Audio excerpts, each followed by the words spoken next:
My name is Scott Challoner, and you are listening to the Leaders Council podcast for the people who run the country and the people who keep the country running. As regular listeners of our programme will know very well, part of our mission here at the Leaders Council is to bring you a variety of distinct perspectives on leadership. And to this end, we are joined on today's show by Jamie Cater, Senior Policy Manager for Employment at manufacturing industry body Make UK. Welcome, Jamie. Pleasure having you with us.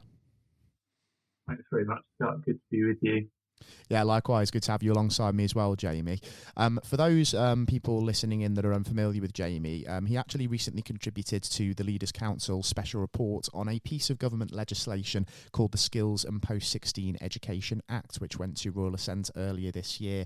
And in that special report, we essentially garner viewpoints from across industry, from business and sector bodies about the Act, what the Act does well, where the Act falls short, and whether we can say that it's going to have the desired effect of addressing long-standing skill shortages in key UK industries. Now, Jamie, something that Make UK identified as a very key element to the Skills and Post-16 Education Act is the local skills improvement plans and the lifelong loan entitlement. So starting on those, for individuals listening in that might not be aware, what are those in simple terms? Could you just explain to us, please? Yeah, so the local skills improvement plans, or LSIPs for short, are collaborations between employers and education providers in local areas aimed at addressing local skills and labour market needs and skills gaps. So ultimately, LSIPs will lead to a report that will be published that identifies a set of priorities for the development of training provision to meet current and future skills needs in that local area. And the process of getting there is essentially bringing together local stakeholders on the employer side and on the training provider side as well, with the intention of those plans making sure that the development of training provision is really reflective of what employers need, how they feel their workforces are going to develop, what are the future skills that they will need in their business.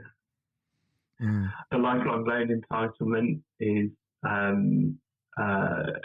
new scheme that will come into effect from 2025, and that's intended to provide funding for higher level qualifications, so levels 4 to 6, so the equivalent of sort of just above A level and beyond to degree level. To provide access to more flexible, modular learning throughout a worker's career. So, as the name suggests, it's a loan rather than grant funding from the government that is repaid. But it's effectively providing someone with the equivalent of access to 4 years' worth of higher education student loan funding that they can access at different points throughout their career.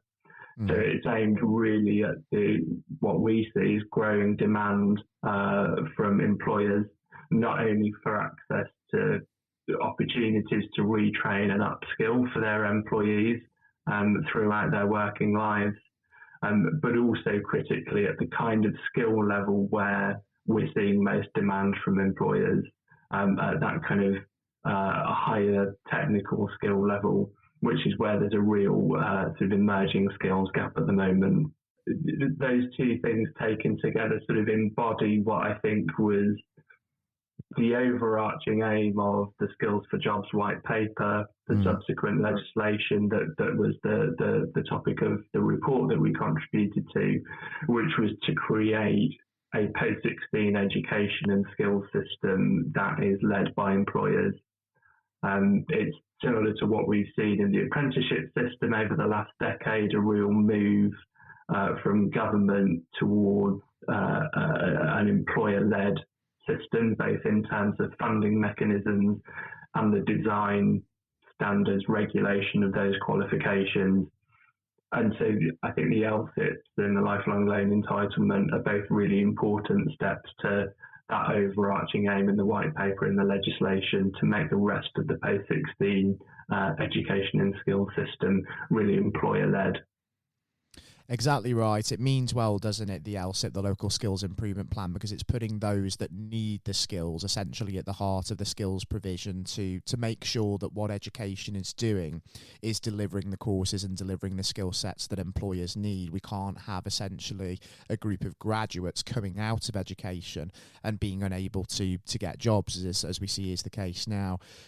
While that means well, I guess one of the underlying issues with all of that is the fact that what ministers are trying to do is sort of bring together numerous stakeholders that have sort of endured a real disconnect for quite a long time, aren't they? We're talking decades here. So how practically does the LSIP actually need to be applied to sort of ensure that everyone does kind of work together and we sort of see it having the desired effect, as it were?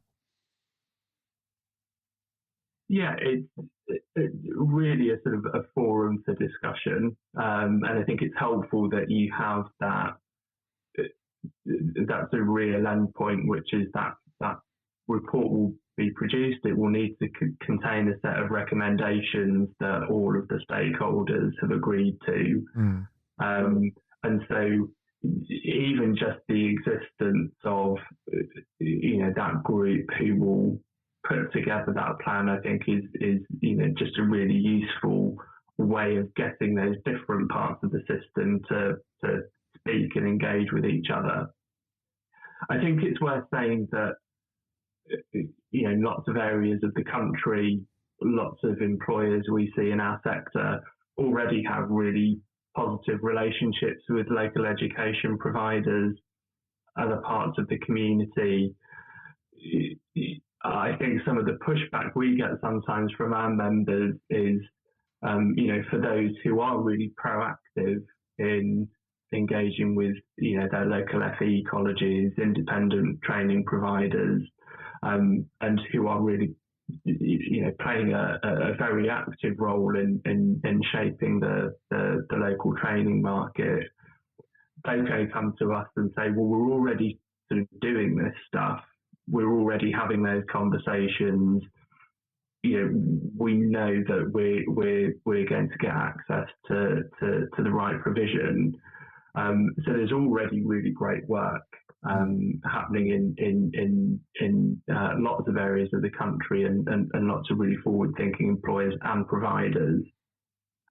But in our 2030 skills report that we've just published, we found that about 45% of manufacturers feel that the biggest barrier to their investment in skills training is not feeling as though they have access to the right training provision locally. And slightly more than that, 47% feel that local training providers are not accurately reflecting the kind of skills and the kind of training they need access to. So you're right, Scott, when you say there is a disconnect there, and that training providers, for all the great work they do, they're not always necessarily properly reflecting what employers need access to now and in the future. So I think by doing that employer engagement, which I think has been the hallmark of the really successful trailblazers of LSIPs that have happened over the last 12 to 18 months, developing that real sort of understanding of what employers in those local areas need access to, what that looks like for them, and then to encourage those providers to develop that provision accordingly. That's the real conversation that I think is happening and needs to happen. But it's based on really good engagement with employers. And I think that's where trade associations like Make UK and others who will act as employer representative bodies come in. It's providing that real employer voice to make sure that training providers and others in the local area have a really clear understanding and insight as to what they want. Exactly right. It's industry bodies such as yourselves, and also like the likes of the Unit for Future as well, that are going to be incredibly important if we're going to execute the LSIP effectively. That's absolutely right, because we need to get over that disconnect. We need to make sure that education is listening and is for all the good work they do, providing the skills that local employers do need. And obviously, sort of when we think about access to the right kind of training, sort of beyond sort of when we establish exactly what the needs are, we've talked a little bit about the lifelong loan entitlement, and it has been praised, hasn't it, for its focus on the sort of technical skills levels that industry is really going to need, but I suppose it has also been subject to some criticism in areas for not covering some of the other levels, and maybe therefore there needs to be a little bit more sort of a comprehensive coverage of that, and we need to obviously acknowledge the need for other skills levels as well, and make that more open and more flexible. Yeah, I think that's right, and I think the lifelong loan entitlement is a really good start, but it is only a start, and I think it, in some ways, sort of represents one of the shortcomings of government policy in relation to skills training at the moment, which is that in general, I think the approach to retraining and upskilling is patchy. Mm-hmm. It's not consistent. You've got the lifelong loan entitlement for adults between levels 4 and 6. Many employers we see in our sector will still actually use things like apprenticeships for upskilling and retraining at sort of level 3 and above. You've got things like skills boot camps, which are short, sharp courses for upskilling, mainly around digital skills and things like that. Government also brought in, alongside things like the LLE and LSIPs, the entitlement to a free first level 3 qualification. We understand take-up of that as being quite low. So there are all of these sort of pockets of support for different bits of retraining and upskilling, but it doesn't really cohere into a real strategy. And I think, when we think about, the workforce for the next decade, the really significant changes that are happening in a sector like manufacturing with automation, digitalization, the push towards net zero, most of the workforce that is going to be in manufacturing workplaces in 2030, 2035, 2040, they're already in the workplace. They're already working.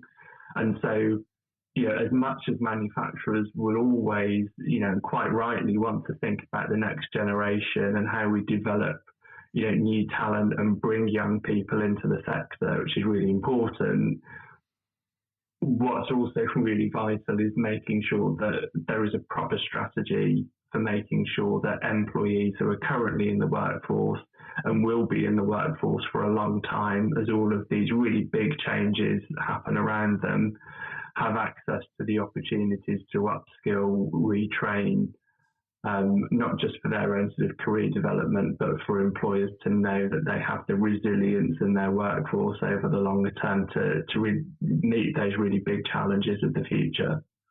You raise a really important point there, actually, because I think as much as it is important to focus on that 16 to 24 demographic and be focusing on, changing industry perceptions to entice more young people into sectors like this, what the government is doing is it's kind of missing a trick, isn't it, by not providing sort of accessible retraining opportunities and reskilling opportunities to older people who are already working and maybe looking to transition into another career. And that is a huge, huge demographic that could be cashed in on to try and address the labour shortage. And as you say, there's a lack of a strategy there. There's a lot of holes in the plan to sort of really try and bring that group into the equation, isn't there? It is. I think the older segment of the workforce is a really interesting one. I think we're seeing a little bit more from government now for support for those entering the sort of I suppose the final years of their careers in terms of over 50s, particularly those who might have become inactive during the pandemic, providing a bit more support for sort of retraining, reskilling for that group of people. Interestingly, I think one of the other really valuable things that came out of the initial Skills for Jobs white paper, which was back in January 2021, was the proposals for the workforce industry exchange, which is effectively a program that is intended to take those with sort of recent relevant industry experience and essentially move them on a part-time, temporary, flexible basis into the teaching workforce. Partly that's a response, I suppose, to FE colleges who are encountering real struggles, as with lots of other areas of the economy, to fill vacancies and addressing their own labour shortages. But I feel like that's sort of potentially taking on a new life or a new role as we come out of the pandemic, and we're seeing this increase in early retirement or economic inactivity among older workers. There's a significant portion of the manufacturing workforce that is coming up to retirement in the next 10 years or so. And so it's a really great opportunity, actually, potentially for those people who've recently retired or are approaching retirement to maybe use that program to think about actually, could they move into teaching in some capacity?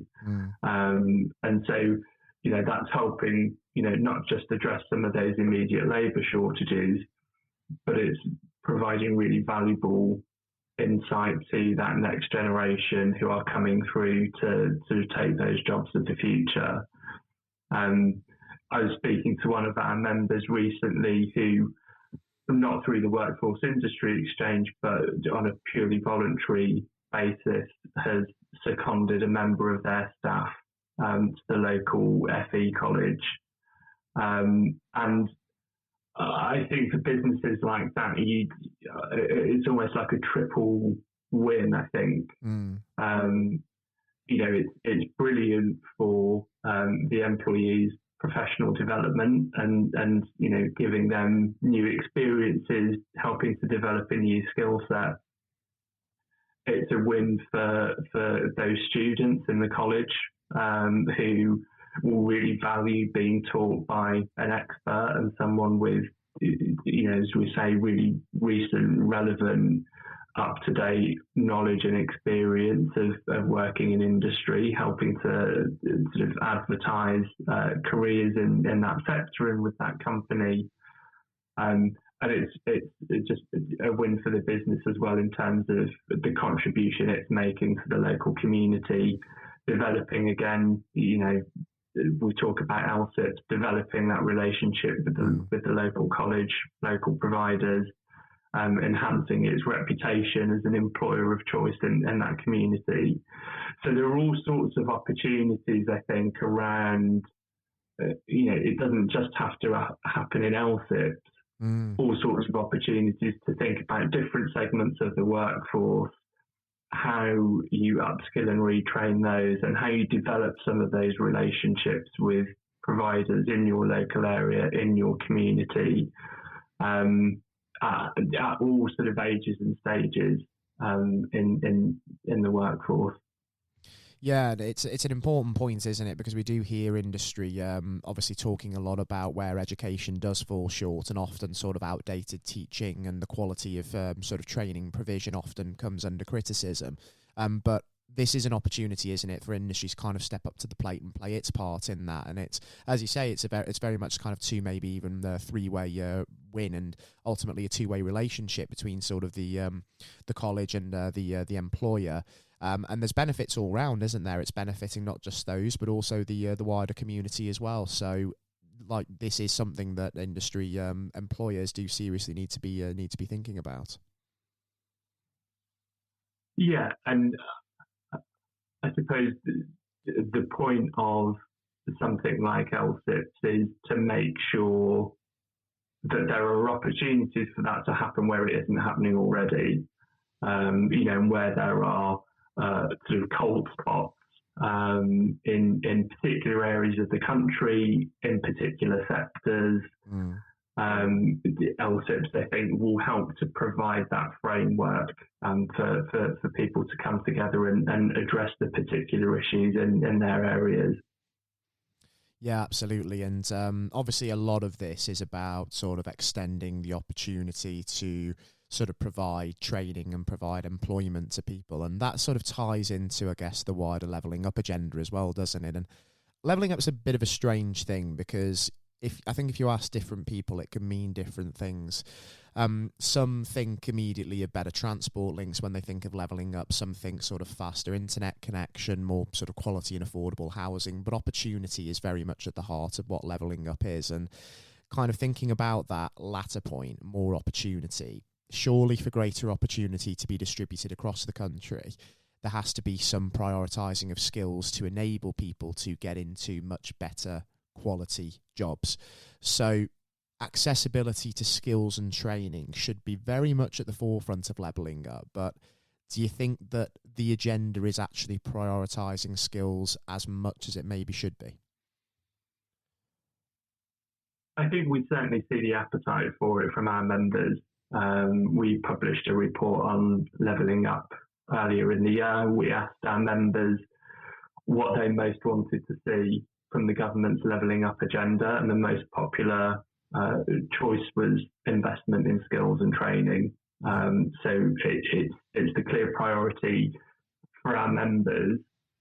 I think it is prioritised to an extent. We've seen, I think, important and valuable changes, not just through what we've just been talking about in terms of LSIPs, which are obviously a local regional initiative, things like devolution of adult education budget funding, although that's been relatively limited so far, I think is an important first step in sort of thinking about how levelling up can give local regional leaders a bit more input and control over funding and commissioning of training provision, and how that better reflects local labour market demand. I think it's also important to recognise perhaps that opportunities around skills, training, access to jobs is not necessarily entirely separate from the things that you talked about in terms of investment in transport, digital infrastructure, that kind of thing. Often we sort of hear from members that, if they're struggling to attract people, it might be because they are based on an industrial estate somewhere out of town, and actually it's really difficult for people to have the right access to public transport, for example, to travel from their home to the workplace. That's particularly the case when we think about some of the new skills initiatives from government like T-levels, where we're expecting, 16, 17, 18-year-olds to be able to travel to an employer, sometimes for several days a week for an industry placement. They may not be able to drive at that age, and yet, they may well have, an hour's journey to an employer who's hosting them for their placement. Can they get a bus there? Can they get a train there?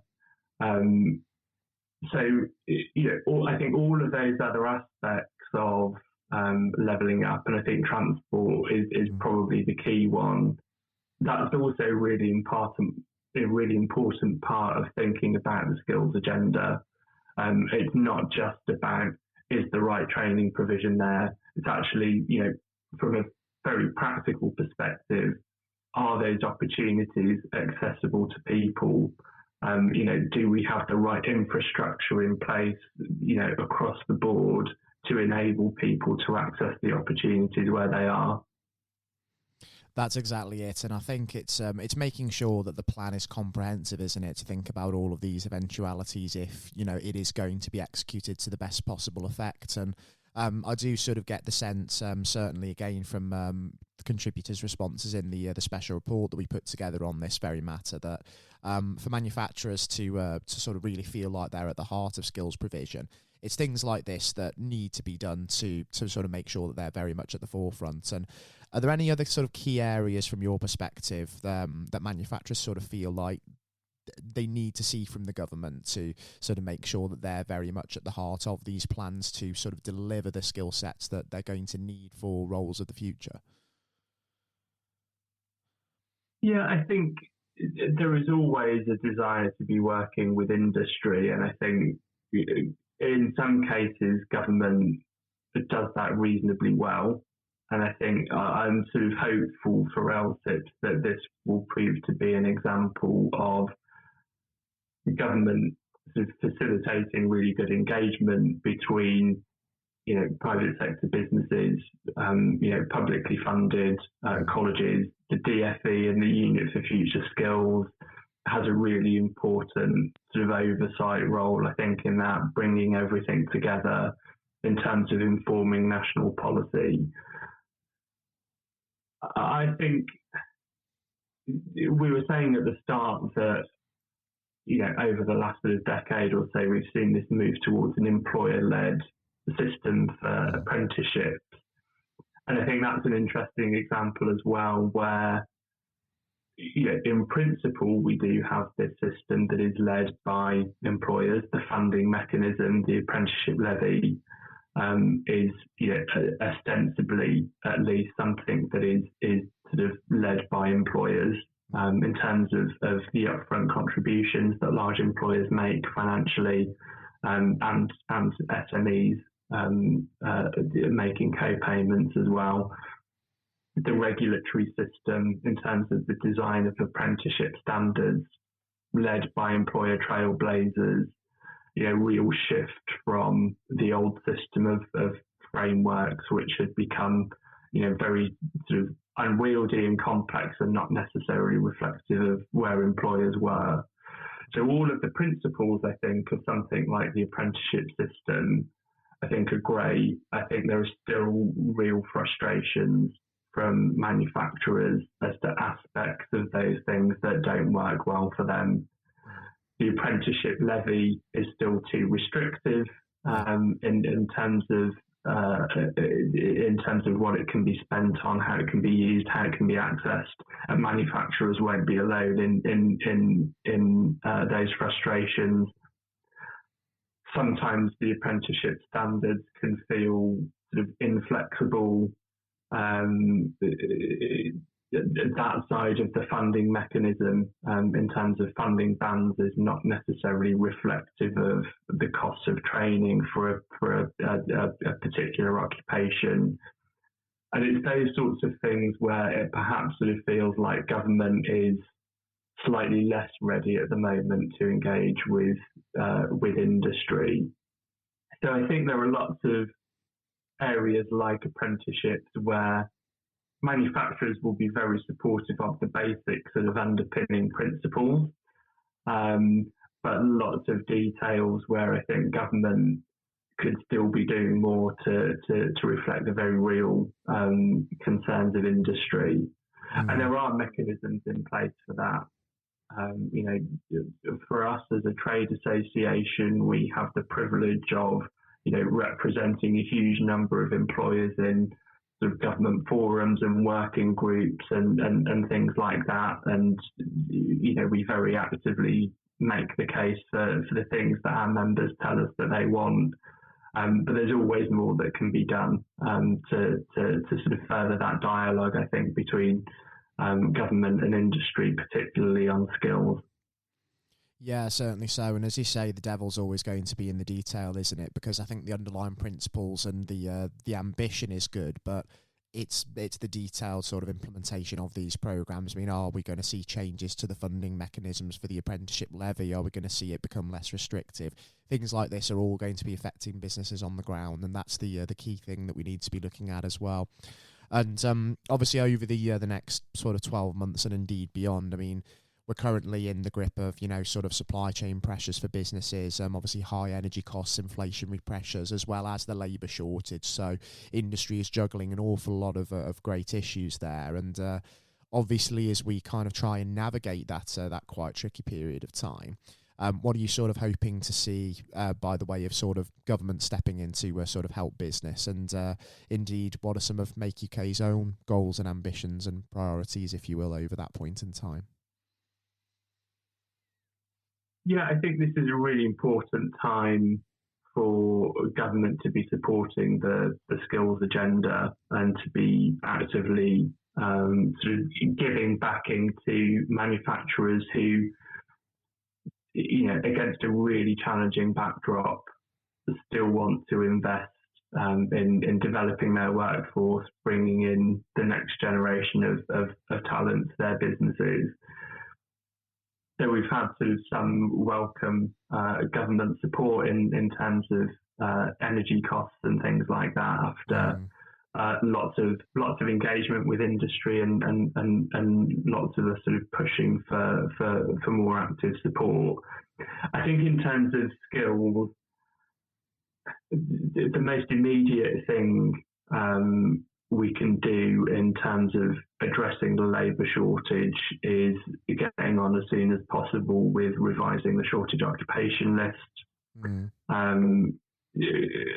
The government has recently commissioned the Migration Advisory Committee to review that list, which for anyone who isn't familiar with it is basically the mechanism through which it is made easier for employers to recruit from overseas via the skilled worker route for occupations that are designated as being in shortage. That was last updated 2 years ago, pre-pandemic, pre-new immigration system. So it's not an accurate reflection of where the labour market is at the moment and employers' experience of recruiting from overseas. So having that at a time when we have a really tight domestic labour market, it's really difficult to recruit to fill vacancies across a number of different areas in manufacturing, is the quickest and easiest thing that the government can do to support industry. But clearly, that in lots of ways only really is sort of a short-term fix, and what's really needed is the kind of investment in skills and training to support industry over the longer term. So we'd like to see better financial incentives for apprenticeships that are linked to those occupations that are in shortage, and the work that LSIPs and the Unit for Future Skills will be doing to understand the longer term future skills needs. So where we have occupations that are currently in shortage, where we have areas of technical skills that the UFS and LSIPs are identifying as being really pressing needs, there should be better, more targeted financial support for employers and providers to be training the next generation to take those jobs and to develop those skills.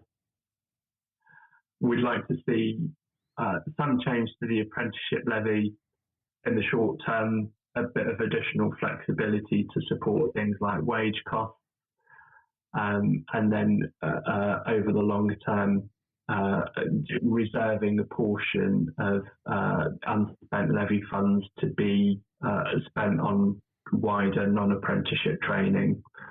So not necessarily broadening that out into a wider skills levy. I think that risks being very difficult to target, very sort of open to future increases in the rate of the levy, which we think at this particular moment in time, especially, would be unacceptable to a lot of employers. So taking some of that really significant amount of unspent levy, I think it's over 3 billion over the last couple of years, and setting some of that aside for investment in other types of skills training, but preserving the priority that is attached in that system to apprenticeships, because our members are really keen to see that protected as a high value, high quality form of work-based training. And then just thinking about other things like incentives through the tax system, which Treasury has spent a lot of time thinking about recently, how the tax system can be used to incentivise more workplace training as well. And then how to target things like the lifelong learning entitlement at the areas of skills that we know employers really want to invest in, particularly when thinking about upskilling. So that is things like digital skills, it's green skills as they move towards net zero. So those are the sorts of areas that we think government should be focusing on, where our members want to see government focused, and the sorts of policy solutions that we think might work well for manufacturers in the UK.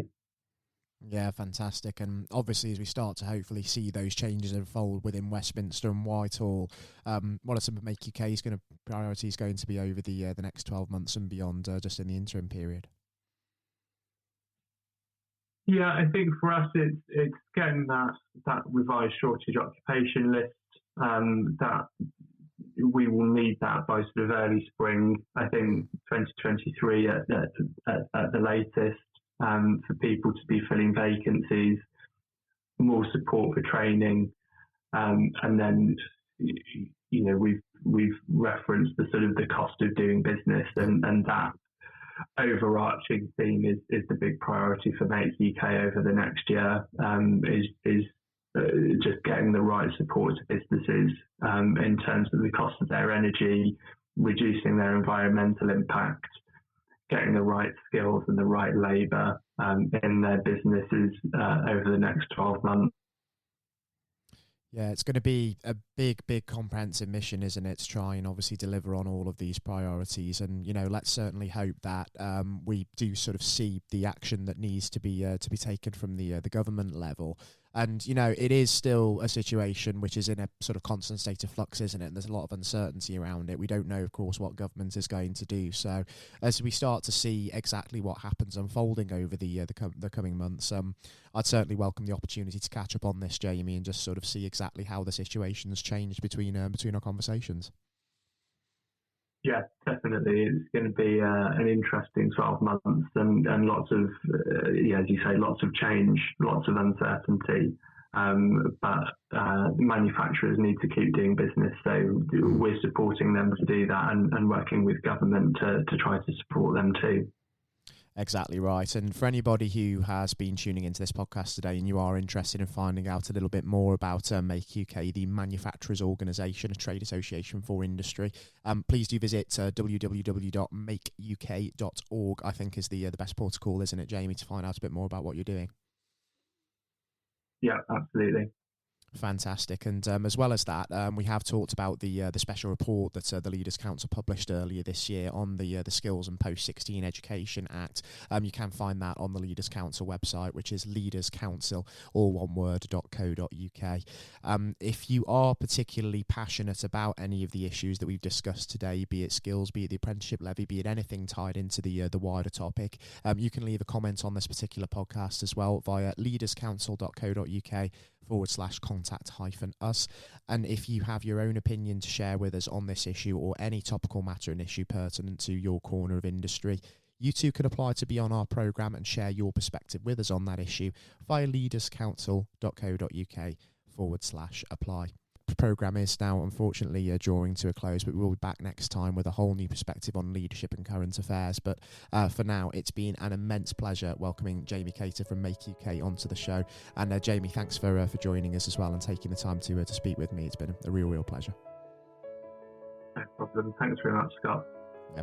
And to everyone tuning in, I've been your host, Scott Challoner, today on this episode of the Leaders Council podcast. Please do take care all, and goodbye.